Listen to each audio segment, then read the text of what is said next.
যেদিন আমি প্রথম দেশ থেকে বিদেশের মাটিতে পা দিলাম, সেই দিন রাত্রি 11:30টার সময় প্রথম আমি আমেরিকার যে আমার অ্যাপার্টমেন্টটা বুক ছিল সেই অ্যাপার্টমেন্টে ঢুকেছিলাম।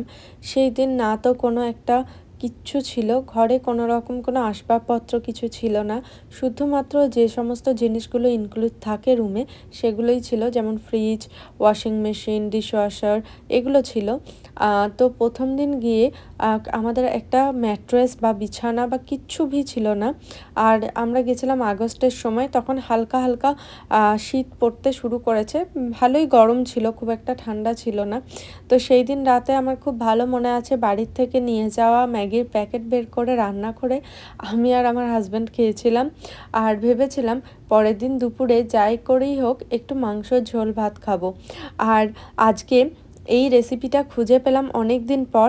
এটা আমার ওই আগের অ্যাপার্টমেন্টেই তৈরি করা এই রান্নাটা।